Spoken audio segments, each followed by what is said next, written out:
Sanjay Dutt and other TNA, former WWE, former WCW guys, they usually come in, they put over the younger talent, the new up-and-coming guys. But that doesn't always happen. Sometimes you got to mix it up because you don't want the fans to know exactly who's going to win every single time. So, man, that's an ugly situation, especially when you have talent wrestling for superstars that wrestle for JCW. We have fans of JCW at the Superstar show, and you can't let people see that. That's just nuts. Usually cooler heads prevail. Usually. So we're hoping that later on, things cleared up and everything is fine. I was going to send a couple messages out to find out, but it just, to me, it's just not that important. I would figure out a common sense that cooler heads did prevail eventually. This past weekend in Manville, New Jersey, the current Superstars of Wrestling heavyweight champion, Too Hot Steve Scott, fighting under the JCW banner this weekend, he went on to capture the JCW Extreme Championship, which Bandito Jr. has pretty much had a firm grip on for the last 2 calendar years. So definitely congratulations to Too Hot Steve Scott, who is now the reigning and defending Superstars of Wrestling heavyweight champion and the reigning and defending Jersey Championship Wrestling Extreme Champion. How many guys can say that? I mean, you represent one federation as their champ and another one as their extreme champ. Great job for Steve Scott. Great job for Joey Janela. I mean, these two guys have made an absolute name for themselves in the past year and a half. And they've done it on their own. I mean, self-promoting, they have gone out there and they have fought everywhere and anywhere they could possibly drop their name on a card, have their picture put on a poster. They've gotten their name out there, so kudos to them for absolutely doing what you're supposed to do in independent wrestling if you want your name out there. That is to use a bad, I guess, cliche word, to go out there and whore yourself out.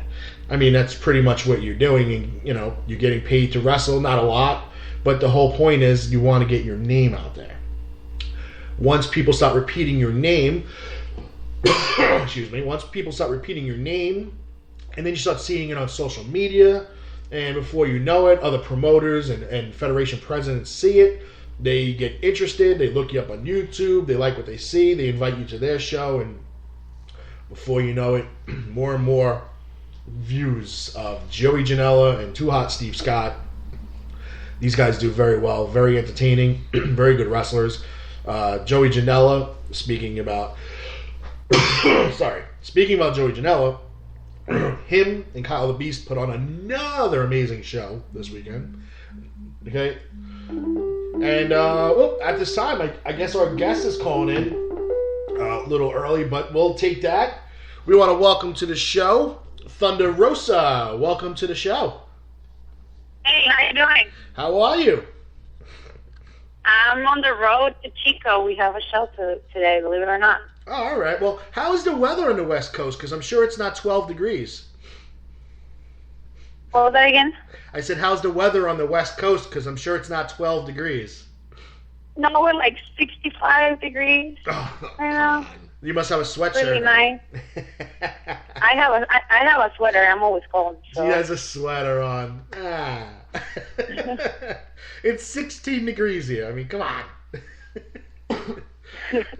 Okay, so welcome to the show. We got some questions we'd like to ask you.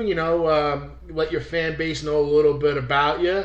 And I can't believe you just called yourself old, because that's not the case. No. I'm sorry. Not on this show. Yeah, not on this show. Most of my guests who say they're old are usually 10 years younger than I am, so you're not old. Okay. Okay, so question number one, which is the question number one we ask everybody, doesn't matter where you're from, who you wrestled for. We want to know, how did you get into wrestling? Like, what was your major influence that got you to say, I want to become a wrestler? Well, it's funny because I really never did sports, and when I was young, I used to watch Triple A, and the movies El Santo and Budín and stuff, and that's part of my culture. So, but I never really thought that I will become a pro wrestler or try to be a pro wrestler. So a couple years ago, I started watching wrestling, and it got really interesting in the business part of it. Like how you build your character and like the things that you can do outside of wrestling. Definitely like watching more tapes and stuff like that. Looking at women like Trish Stratus, Taylor's Moolah, it's definitely, I was like, yeah, this is for me. Because not only they were great workers, but they created something else. They're not only wrestlers. Right. Agreed. They're businesswomen, and they're pretty smart, in the way that they did it. So, yeah, I think that's the reason why. Now, in the business itself, like you mentioned Trish Stratus and the Fabulous Moolah, was there anybody in the business, whether it was independent level or anything, that was like a big influence to you? I will say Sarah Stock. I love her style. She's really positive, and she likes bodybuilding. I'm into bodybuilding too. And before I started training, I actually hit her up on Facebook. I thought that she was never gonna answer, whatever. So she answered something really nice. Just very encouraging. About just following your dreams and doing what you think it's best for you. So I was like, yeah, I think I'm gonna go for it. So definitely her. She's amazing. She's super positive. She's traveled pretty much all over. She's wrestled in Japan. She wrestled in Mexico. She's still wrestling in Mexico as she was in TNA. And she's a different style, So I really think it's her. Okay. Also, we'd like to know, what would you consider your biggest obstacle in your career as of today? Biggest obstacle, I will say time. Having a regular job and, like trying to like manage that and like doing the Friday, Saturday, and Sundays, it becomes an obstacle because you can't train as much. You have to miss training because I'm still training. I just started wrestling like 3-4 months ago, and that's been a pretty big obstacle for me. It's just time and time management. I can totally understand that coming along with the business. Yeah. Also, we'd like to know, in your opinion, what would you consider, at this point in your career right now, your best match that you've had so far? My best match? Yes.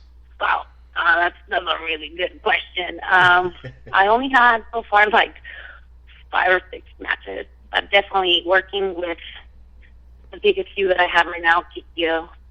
The Fallen Flower, he's been giving me pretty much every match that we have. It's just getting better. We're getting to know each other, and she's a wonderful person to work with.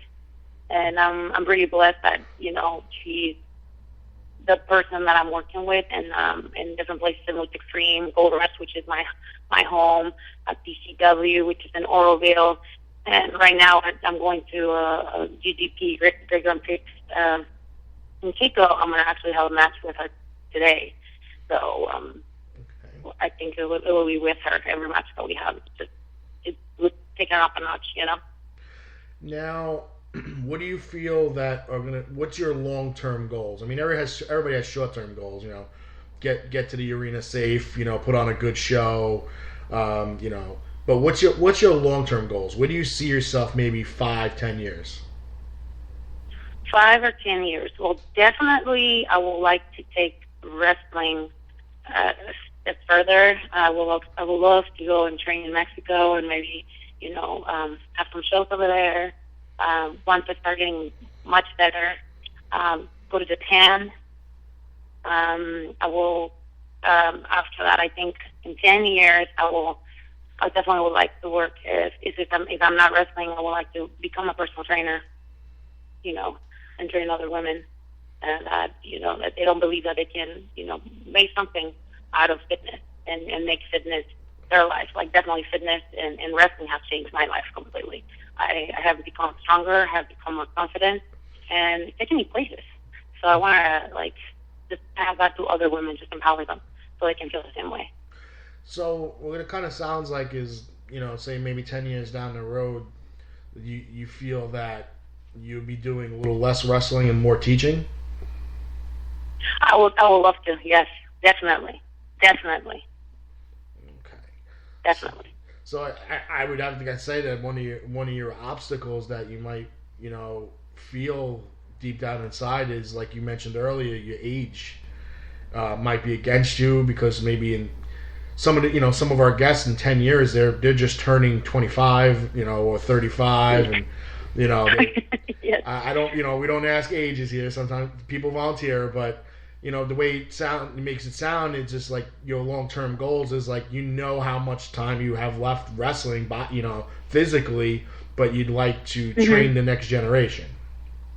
Oh yeah, absolutely. I mean, just look at Sarah Del Rey. She's in WWE right now, training in Divas. Mm-hmm. She was here in Northern California. She actually came from APW, where I originally was going to start, but unfortunately, Roland Alexander passed away. And she's a legend, I seen her matches. I seen how she trains. She's a beast. And just the fact that now unfortunately, she's not wrestling, but she's training these women, and she's making them stronger. I will love to do something like that too. I'm a teacher by trade, so I really enjoy teaching others, things that I know that have worked for me, and maybe push them a little further. Who knows? I got another question. Could you see yourself training men as well? Absolutely, yes. Yes, sir. Yes. Would you prefer to train men or women? It doesn't really matter. I want to empower other women, but if I need to train men, absolutely. I train with men. I wrestle with men all the time. I'm at the gold mine in Pacifica. I'm always surrounded by men. I work my clients and my regular job, they're men. So, and I'm pretty motivational for them, because they see like this little Mexican girl, trying to be a tough cookie and stuff, and I'm not giving up, and then they get motivated. So, it's just a matter of perspective. But definitely I will love to train men.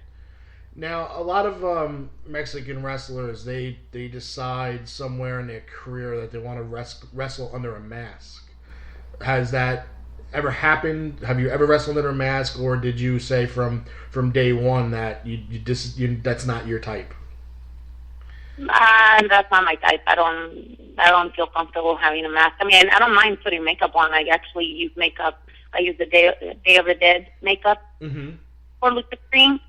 That's what I use there, and it's working really well. I actually enjoy it. It's part of my heritage. I love sugar skulls. I don't mind doing that. I don't know about a mask. I'm not completely against it, but I would rather not. Why hide a beautiful face? The mask is not for you. Thank you. That was his suck up to get an 8x10 sent to the studio. That's what that was. And a personal fitness training session. Yes. If she ever comes to the East Coast, yeah, you'll have to whip him into shape. No. I can travel to the West Coast. Now, has the opportunity come up to you yet about getting on WWE TV as maybe like a rosebud or an extra or backstage person? And if not, would you jump at that opportunity if it does?